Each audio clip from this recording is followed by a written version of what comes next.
Deus, capítulo de número 26, a partir do verso de número 1, diz assim a palavra do nosso Deus: E aconteceu que quando Jesus concluiu todos esses discursos, disse aos seus discípulos: Bem sabeis que daqui a 2 dias é a Páscoa, e o Filho do Homem será entregue para ser crucificado.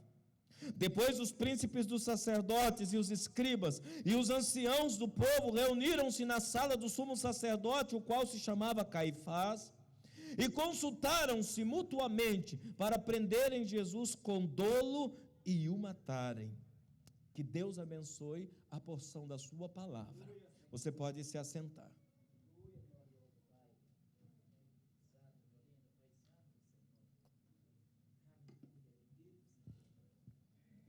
Aleluias.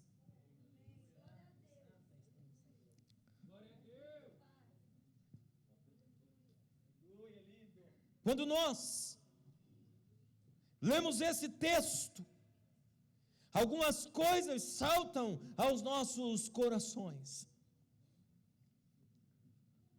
Porque Páscoa, amados, é um tempo de celebração, mas também é um tempo de profunda reflexão a respeito do sacrifício de Jesus na cruz do Calvário. Nesse texto que nós lemos, a Bíblia diz que Jesus havia concluído todo o ensinamento, toda a diretriz que ele tinha que passar para os seus discípulos, toda a orientação que ele deveria passar para os seus discípulos, que se tornariam os seus sucessores. Depois de passar todas estas revelações aos seus discípulos, então Jesus diz: Filhos, vocês sabem que daqui 2 dias é a Páscoa. E quando acontecer a Páscoa, o Filho do Homem será entregue para morrer, e vocês bem sabem disso, porque vocês já foram ensinados sobre isso. E foi para isso que eu vim. E eu fico imaginando, amados, a 2 dias da crucificação, o que será que passava na cabeça de Jesus? O que será que passava na mente de Cristo, naqueles instantes? Porque ele poderia simplesmente tomar a decisão de não morrer na cruz. Ele poderia simplesmente dizer: não quero morrer na cruz. Porque eu e você, querido, não merecemos. E isso é um fato. Mas ele olhou para mim e para você com tanto amor, que o amor dele, amado, foi maior do que todos os obstáculos, do que todos os medos, do que todos os temores. O amor dele, amado, foi maior. E eu quero que você medite nisso, que o amor de Deus por mim e por você foi maior do que até mesmo o seu trono. Porque ele olhou para mim e para você e disse: vale a pena morrer por ele. Vale a pena morrer por ela. Algumas pessoas não entendem que Jesus era 100% Deus, mas também era 100% homem. Havia possibilidades de falha? Sim, havia possibilidades de falhar. Havia ali, amado, uma possibilidade de Jesus jamais retornar para a glória do Pai. Se ele não suportasse até o final, ele teria colocado tudo a perder. Se ele, amados, não tivesse suportado todo o meu pecado e toda a minha dor, ele tinha colocado tudo a perder. Mas ele resolve arriscar tudo. Pastor, mas quanta possibilidade havia de Jesus falhar? Ora, se não houvesse possibilidade de Jesus falhar, querido, Satanás não tinha tentado Jesus tão de perto. Satanás sabia que havia uma possibilidade dele falhar, porque ele estava como homem aqui na terra. Ele estava num corpo humano que sentia desejos, que sentia vontades, que tinha anseios. Ele estava num corpo humano. Assim como eu e você estávamos cheios de pecado, o nosso pecado, amado, pesava sobre ele. porque ele começou a atrair o pecado do mundo inteiro. Você consegue entender que a aflição foi aquela do Getsêmani?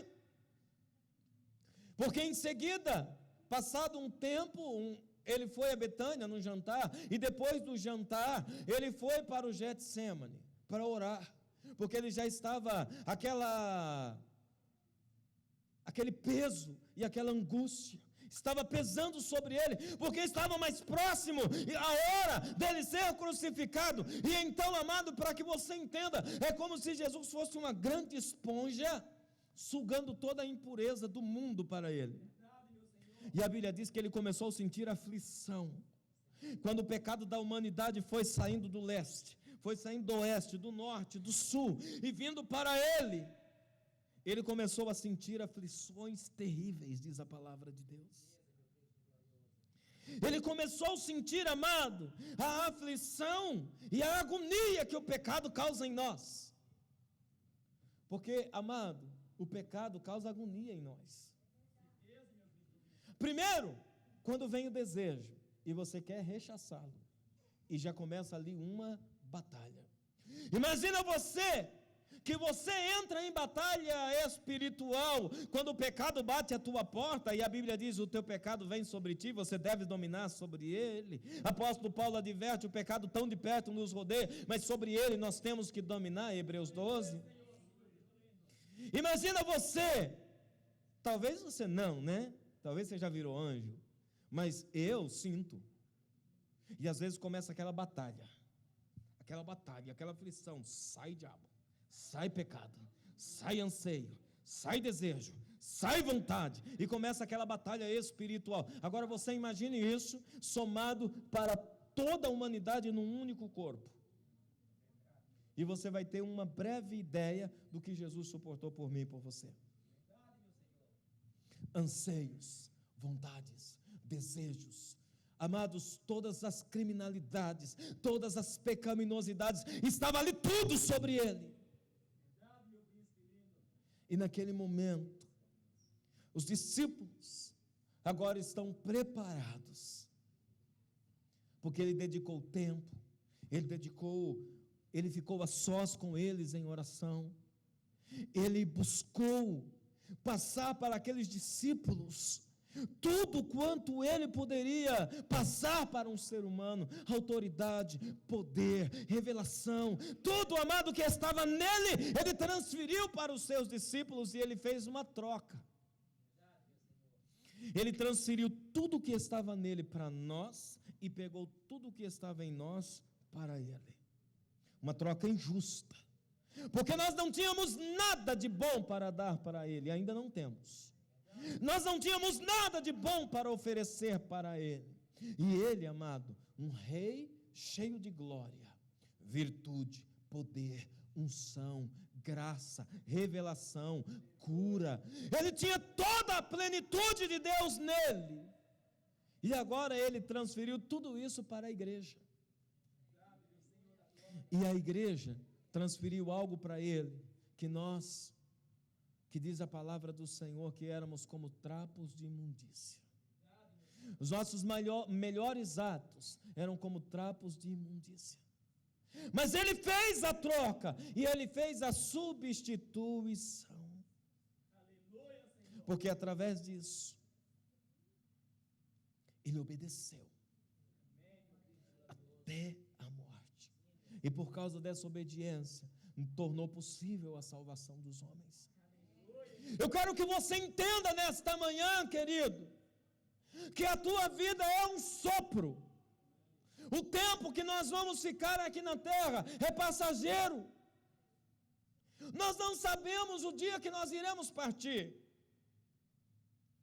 Mas não acaba aqui. Aqui é um período de transição, é só uma passagem. Aliás, eu não sei se você sabia, mas Páscoa, no original hebraico, é Pessa. Pessa significa passagem. Pessa significa passagem, literalmente. Para nos lembrar que nós estamos aqui de passagem, que existe um outro lado, uma terra que mana leite e mel, e é para lá que nós estamos sendo conduzidos. A primeira Páscoa, no livro de Êxodo, capítulo 12, o Senhor manda imolar, manda matar um cordeiro. E aqui agora, no capítulo 26, passado algumas centenas de anos, milhares até, está aqui o Cordeiro da Páscoa, em pessoa. Jesus sabia que Ele era o Cordeiro de Deus que tira o pecado do mundo. Ele era o Cordeiro Pascual, Ele era o Cordeiro da Páscoa. E agora Ele estava pronto para ser imolado. Ele vira para os seus discípulos e Ele diz assim: olha, vocês sabem que daqui 2 dias é a Páscoa, e vocês sabem que eu sou o Cordeiro de Deus. E eles dizem: sim, Senhor, nós sabemos. E Ele pergunta aos seus discípulos: o que acontece com o Cordeiro da Páscoa? E os discípulos responderam: ele morre. E Jesus disse: foi para isso que eu vim, para morrer por vocês, para lembrar para vocês que Páscoa é peça, Páscoa é passagem, que essa vida, amado, ela é breve, mas existe uma vida do outro lado, e é esta vida que eu vim dar a vocês. E é esta chance que eu vim dar para vocês, que vocês vivam a eternidade. Esse é o sentido da Páscoa. O sentido da Páscoa, amado, não é ovo do coelho, porque coelho não tem ovo, muito menos de chocolate. O sentido da Páscoa, amado, não é pegar um Judas, fazer um boneco de pano e bater nele e descontar toda a raiva. Isso não é Páscoa. Páscoa, amado, não é um tempo de comer bacalhau e não carne. Nada disso é Páscoa. Páscoa é tempo de uma reflexão. Eu estou aqui de passagem. Eu tenho um destino profético. Eu estou indo para alguém e para um lugar. E eu preciso saber para onde eu estou indo e para quem eu estou indo. Eu não sei você, mas eu estou voltando para casa. Eu estou voltando para casa. Cada dia que eu vivo aqui na terra é um dia menos aqui. Nós estamos em contagem regressiva, e eu quero que você entenda isso. Nós estamos em contagem regressiva. Cada dia aqui na terra mais é um dia menos para eu me encontrar com Deus. Eu estou voltando para casa, e você também está voltando para casa. Nós estamos voltando para Deus. Mas isso só foi possível porque o Cordeiro de Deus que tira o pecado do mundo abriu um novo caminho, me dando a direção. Nós havíamos perdido o caminho. O texto de Isaías 53 diz assim, que nós andávamos desgarrados como ovelhas sem pastor, cada um andava no seu próprio caminho, nós não sabíamos que direção tomar para chegar até Deus. E algumas pessoas ainda dizem: todos os caminhos levam a Deus. Balela, conversa. Só existe um caminho que foi aberto por Jesus. Era necessário que Ele padecesse, era necessário que Ele morresse, era necessário que Ele voluntariamente obedecesse. Quando Ele chega nessa reunião íntima, uma das últimas reuniões que Ele tem com os seus discípulos, Ele chama os 12 e eles dizem a Ele: olha, tudo que eu tinha que discipular vocês, todas as informações que eu tinha de passar para vocês irem fazer discípulos, para vocês formarem e selecionarem através do Espírito de Deus a noiva que irá se encontrar com o noivo num futuro próximo. Vocês estão preparados para ensinar essa noiva? Vocês estão preparados para levarem essa noiva aos pés do altar do Cordeiro? Os discípulos ficaram um pouco assustados com isso, porque o peso da responsabilidade, eu penso que pesou no ombro deles. Eu penso que um olhou para o outro e diz: agora será conosco. E o Senhor diz: agora é com vocês. Então ali naquele instante Jesus passa uma herança, Jesus passa um legado para os discípulos, e ele começa então voluntariamente obedecer, porque ele discerniu: é tempo de obedecer. Diga ao irmão que está do seu lado: é tempo de obedecer. É tempo de obedecer. Isso só foi possível, querido, porque Jesus viveu uma vida de santidade aqui na terra. Em como homem, a Bíblia diz que não se achou pecado nenhum nele. E foi por isso que ele venceu. Se eu perguntasse aqui nesta manhã, quantos estão aqui que já cometeram algum pecado? Ou se eu perguntasse aqui, quantos estão aqui que nunca cometeram um pecado? As criancinhas vão erguer a mão. E depende da idade da criancinha, porque hoje em dia o negócio está mais cedo. Mas a Bíblia diz, amado, que ele venceu. Ele conseguiu segurar a sua carne até os 33 anos de idade, sem pecado nenhum. Ele era santo. Mas a santidade de Jesus não consistia apenas em ausência do pecado. Consistia, amado, numa perfeita harmonia com a vontade do Pai.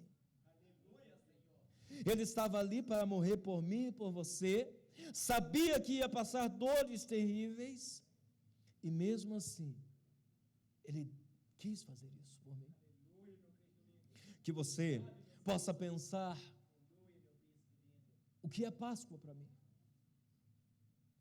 Que você possa parar para pensar, e dizer o que representa para mim aquelas 3 horas da tarde de uma sexta-feira, chamada de Sexta-feira da Paixão, lá em Jerusalém, no monte chamado Gólgota, uma cruz foi erguida. O que essa hora significa para a minha vida?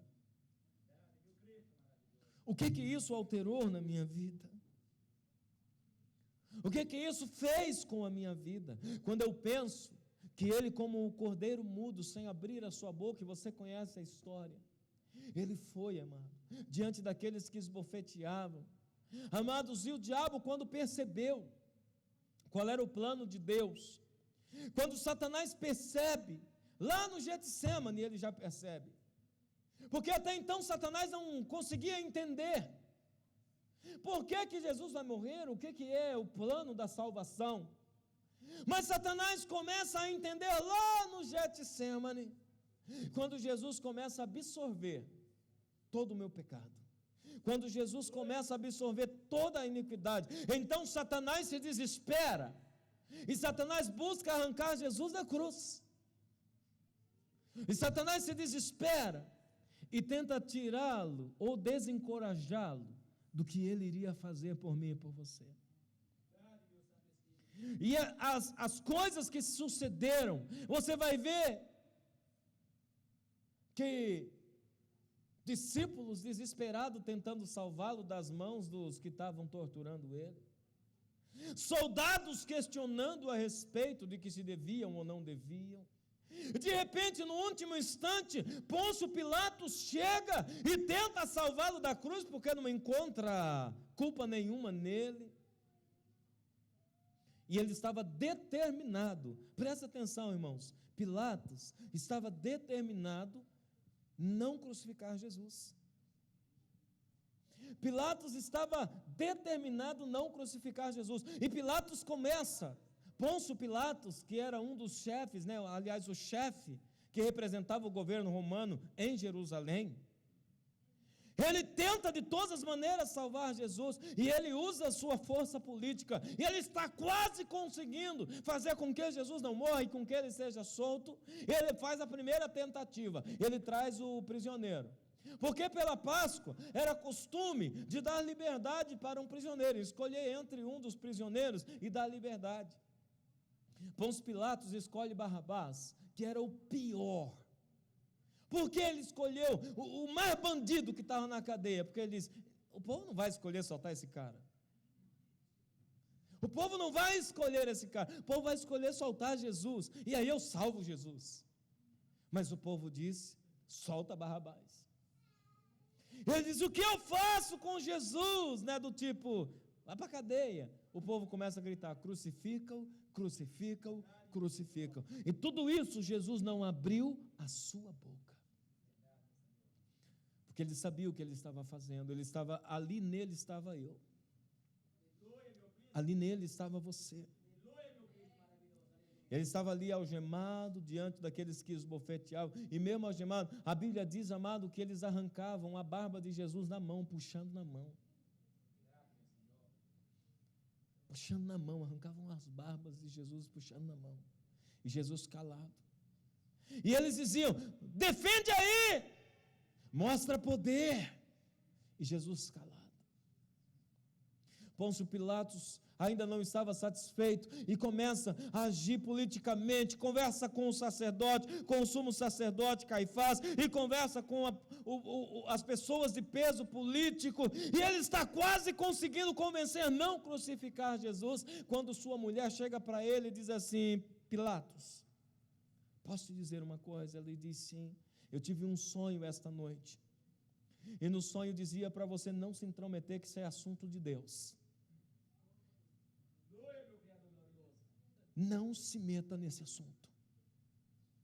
Não se meta nesse assunto. Deus usou, amado, falou em sonhos com a mulher do Pilatos, porque o Pilatos estava quase conseguindo fazer que a crucificação não acontecesse. Era o diabo trabalhando, amado, porque se a crucificação não acontecesse, eu e você estaríamos perdidos, sem encontrar o caminho de volta para Deus. A mulher chega para ele e diz: não interfere. Eu tive um sonho esta noite. E no sonho, um varão, um anjo apareceu para mim e disse assim: fala para o teu marido parar de se intrometer, porque isso é mistério de Deus. Eu estou parafraseando o texto, porque isso é mistério de Deus. Não se intrometa, ele tem que morrer. Então Pôncio Pilatos lava as mãos, e você conhece o texto, e diz: não recaia sobre mim o sangue desse justo, eu lavo minhas mãos. E ali, amado, começaram a crucificar Jesus. Aquela cena de horror, aquele espetáculo mais sombrio que a terra já viu, irmãos. Começaram ali a colocar os pregos em Jesus. Amados, eu quero que você medite nisso, que quem estava ali era o Rei da Glória. Quando você, amado, imaginar a cena da cruz, se coloque naquele lugar, porque era você que tinha que estar ali. Amados, o que você tem feito com aquilo que aconteceu naquela sexta-feira em Jerusalém? O que isso tem mudado a sua história? Quando você tem um desejo de pecar, porque a Bíblia diz que nós somos humanos, e o desejo de pecar vem mesmo. Quando você tiver um desejo de pecar, querido, imagina aquela sexta-feira: será que vale a pena eu trair tudo aquilo que ele fez por mim? Será que vale a pena tornar em vão tudo que ele pagou em meu lugar? Porque o lugar era meu. Então, todas as vezes que o diabo tentar você, todas as vezes que o pecado te cercar de perto, pense em Jesus, pense em tudo que ele fez por você, e assuma uma vida de santidade,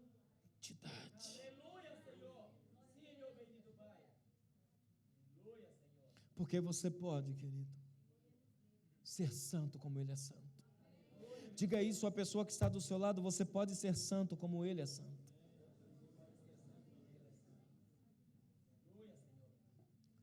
Ah, pastor, mas é que você não conhece, pastor, as coisas que vêm na minha mente. Ele te conhece, e ele disse que é possível, e se ele disse que é possível, é porque é possível viver uma vida, amado, entregue a ele. Que você faça uma reflexão nesta manhã e diga ao Espírito de Deus que você pertence a ele. Diga ao Espírito de Deus que você foi comprado, que você entende que você não pertence mais a você mesmo, porque você foi comprado, você não pertence mais a você mesmo. Ele pagou o preço de sangue por mim e por você. Você não tem mais o direito de pecar. Se você entender isso, querido, escute o que eu vou te dizer. Eu já disse isso à igreja e vou repetir. Se você entender isso, você não vai mais ter que fazer força para não pecar. Vai ser o contrário. Se você quiser pecar, você vai ter que fazer força para violar essa santidade que está em você. Você entendeu o que eu estou te dizendo? Eu vou repetir para você entender. Quando alguém entende o que Jesus fez na cruz do Calvário, quando alguém entende o que é o ato da crucificação, então você não vai mais viver uma vida com medo de pecar, você não vai mais viver uma vida como que quase se matando para não pecar, fazendo força para não pecar. Quando essa santidade veste a sua vida, se você quiser pecar, você vai ter que fazer uma força tremenda para furar esse bloqueio de santidade que está na sua vida. Eu quero profetizar nesta manhã que a santidade de Cristo cobriu as nossas vidas. Eu quero que você estenda a mão à pessoa que está do seu lado e diga: a santidade de Cristo cobriu a nossa vida.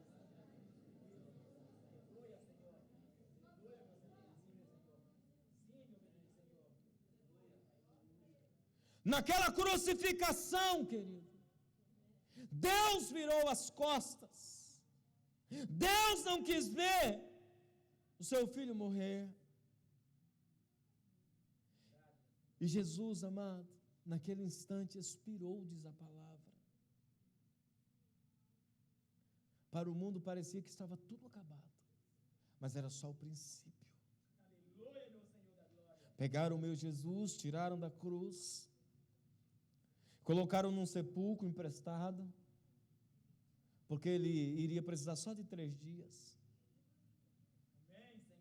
E enquanto ele esteve morto, ele desceu ao inferno e tomou as chaves da mão do diabo. Aleluia, meu Cristo lindo. Tudo aquilo que fechava, tudo aquilo que bloqueava o caminho. O diabo tinha uma chave espiritual. E aqui é uma revelação que eu quero que você entenda. Quando Adão pecou, o diabo pegou uma chave chamada de autoridade. E sabe o que Satanás fez com esta chave? Ele bloqueou, ele fechou o acesso a Deus. Ele fechou o acesso à glória do Pai. E a Bíblia diz que todos nós pecamos e fomos destituídos ou apartados, fechados, bloqueados da glória de Deus. Quando Jesus desce ao inferno e toma as chaves da mão do diabo, ele está pegando aquela chave para abrir o caminho, para nos dar acesso novamente ao Pai. Aleluia, meu maravilhoso Senhor. Se você entender todo o processo da morte de Jesus, querido, todo o processo da morte de Jesus é uma revelação muito profunda. Jesus, porque o Filho de Deus precisava morrer? Porque ele precisava ir até o inferno. E só tinha um jeito de ir até o inferno, era morrendo. Ele tinha que entrar lá e pegar a chave da mão do diabo. Ele tinha que descer naquele lugar, amado, e tomar as chaves que bloqueavam o caminho. E ele nos entregou a autoridade de volta. Ele deu a chave para mim e para você. E hoje você pode acessar o coração de Deus.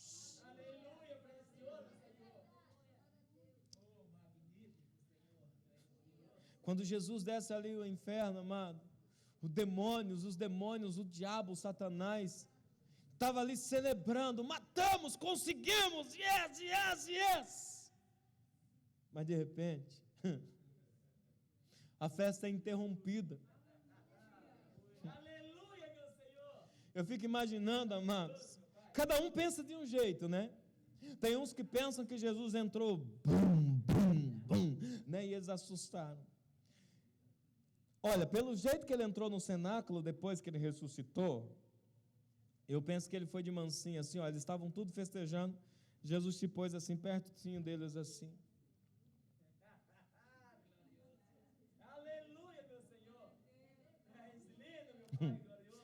Yes, yes, matamos. E quando de repente, um dos demônios sente uma presença. E um dia, ele já experimentou essa luz. Coitado do demônio, não tem mais para ele. Com certeza não. Eu penso que estava ali, coisa da minha imaginação, não está na Bíblia, é coisa da minha mente. Eu tenho uma mente muito fértil, irmãos, não liga não. Eu penso que estava ali aquela festa, o capetão, né, que é o chefe, né, batendo na mesa, vira toda, mais uma. De repente um demônio toca nas costas dele. Sai para lá, bebe, mas vai beber para lá. Que foi? Ele está aqui. Que está aqui o quê? Ele está aqui. E eu penso que essa hora, irmãos, se no céu tiver um telão, essa cena eu quero ver. Eu quero que Deus ponha replay para mim. Só para mim. Quem quiser assistir comigo, venha junto. Eu imagino, querido, o choque que o diabo tomou quando ele olhou e viu Jesus. Caiu de joelhos. O que, Senhor? A chave. Você entende isso, amém? Você entende isso, amém? Como o diabo, amado, é dissimulado, qual bicho dissimulado é aquela traste. Ele deve ter olhado para Jesus e disse assim, que chave? Falando mansinho assim, ó, que chave? Jesus diz, a da autoridade que você tomou lá no Éden, eu quero de volta. Aleluia, Senhor! Você entende isso, amém?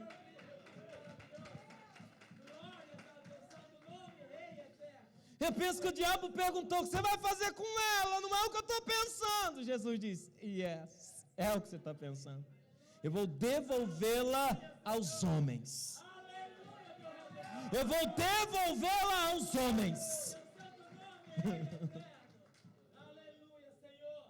Quando ele pega essa chave, querido, quando ele pega essa chave, a hora que ele pega a chave, diz a Bíblia que dá um terremoto na terra, abala todas as estruturas, e a pedra que estava na porta do túmulo se move para o lado. E há um estrondo na terra, na madrugada de domingo, como um domingo como hoje. As mulheres acordam com aquele terremoto, correm para o sepulcro e dizem, está acontecendo alguma coisa, e é lá. Quando elas chegam, encontram o sepulcro vazio. Aí elas começam a desesperar, ele não está, roubaram meu Jesus. Gente, eu quero ver toda essa cena no céu. Tem um anjo todo faceiro sentado na pedra, né? Tem um anjo todo faceiro sentadão lá na pedra. As mulheres entram naquele desespero, não dão nem uma mínima para o anjo, né? E o anjo está aqui. Quando passar o desespero eu falo. Roubaram! Você viu Jesus? Ele diz, mulheres, por que vocês buscam entre os mortos aquele que está vivo? Que notícia maravilhosa! Que notícia maravilhosa! Elas ficaram atordoadas e disseram, como assim está vivo? Ele não disse que ia ressuscitar. E ele já ressuscitou, não está mais aí não. O túmulo está vazio, já fez o que tinha que ter feito. As mulheres ficaram meio confusas e saíram atordoadas, né, da presença do anjo ali. Aí dão de cara com o jardineiro, pensaram elas. Você viu onde puseram Jesus? Quando ele vira para elas, aí pronto, né? Você imagina a cena, né? Jesus vira para elas assim, eu não disse a vocês que eu ia ressuscitar. Já imaginou que esperança no coração dessas mulheres? Irmãos, melhor do que isso, só ser salvo.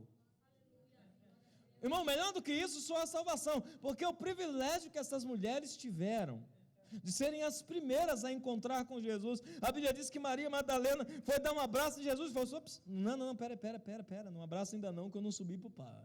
Aleluia, Senhor. O primeiro abraço é dele. Você entende isso, amém? Primeiro abraço é dele. Espera aí, Maria, eu já volto. Eu já volto, aí eu abraço à vontade, mas o primeiro é do meu pai. Você entende isso, amém? Jesus é lindo, queridos. Jesus é... Eu amo tanto esse Jesus. Eu amo tanto esse Jesus, que se eu pudesse, eu abraçaria hoje ele, eu beijaria ele. Amados, eu me lançaria nos braços dele. Ah, como eu amo Jesus. Como eu amo Jesus. Como eu amo Jesus. E agora, ele diz para elas assim: olha, vai lá e anuncia para os discípulos se reunirem, porque tem um presente para eles. Fala para os discípulos se reunirem, que eu tenho um presentaço para dar na mão deles. E aí ele vai, apresenta-se para o Pai. A Bíblia diz que ele vai, apresenta-se ao Pai e ele volta. E eles estavam no cenáculo ali, né, todos reunidos, ainda não acreditando muito. Mulher conversa demais, será que ressuscitou mesmo? Né? Elas entraram, não se ofenda as irmãs, mas era isso que eles estavam dizendo. Aí Jesus entra lá, amados, no cenáculo, e eles ficaram assim, ó, embasbacados, boca aberta. É ele. Tomé está do lado de só acredito vendo. E aí Jesus diz: então vem aqui, Tomé, toca nas minhas mãos, toca nos meus pés, foram furados por você. Tomé toca nas mãos de Jesus e se lança no chão e diz: é o Senhor, é o Senhor, é o Senhor, você está vivo, oh mestre querido, você está vivo. Aí Jesus dá uma dura no Tomé. Jesus vai assim: Tomé, porque você tocou nos meus cravos, você creu, mas mais bem-aventurados serão a igreja que vem aí, olha. A igreja do futuro, que não viu, não esteve nem na crucificação, não me viu ressuscitado, e irão me amar com a mesma intensidade. Estava falando de mim, estava falando de você, igreja. Ai, eu quero ir para a glória. Irmão, quando eu falo de Jesus, eu fico numa vontade de ir para o céu que você não tem noção. Eu fico amado, doido para ir para o céu. Eu também, irmão Agostinho, meu Deus. Maranata, a hora vem, Senhor Jesus. Irmãos, se Jesus voltasse hoje, que alegria seria. Porque agora nós estamos aguardando a sua vinda. Porque ele prometeu. Quando ele disse aos discípulos: eu tenho um presente para vocês. Eis que me é dado todo o poder nos céus e na terra. E eu vou transferir esse poder para vocês. Eu vou dar a chave na mão de vocês. Chama o Pedrão, né, o mais atrapalhadão de todos, né?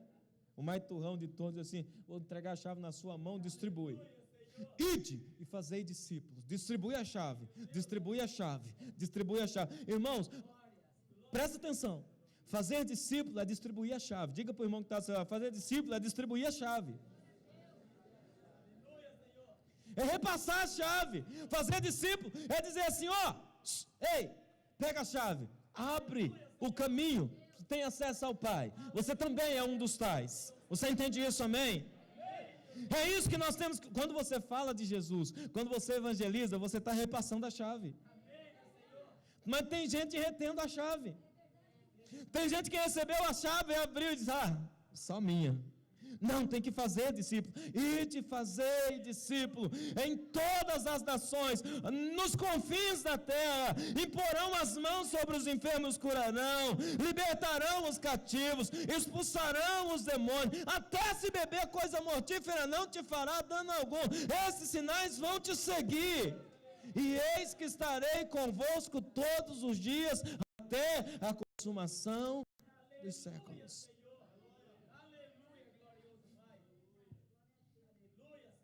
Eu quero que você guarde 3 coisas nesta manhã, além do que você já recebeu. No Gólgota, querido, havia uma cruz cravada ali, no monte chamado Caveira, porque Gólgota em hebraico significa caveira, porque tem um formato de um crânio, o monte. A minha vida tem valor, ficou provado ali. Meus pecados são perdoáveis, ficou provado ali. Eu tenho vida eterna, ficou provado ali. Eu quero que você diga à pessoa que está do seu lado, nós já estamos terminando, diga para ela assim: você tem vida eterna.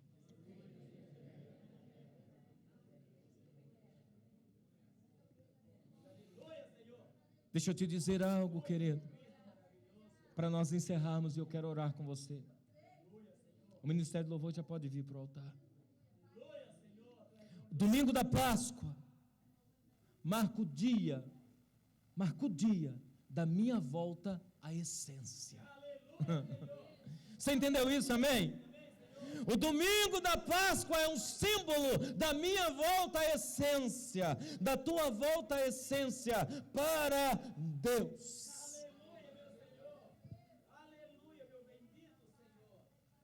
Ele encerrou a sua passagem aqui na terra com a seguinte frase: eu vou para o Pai,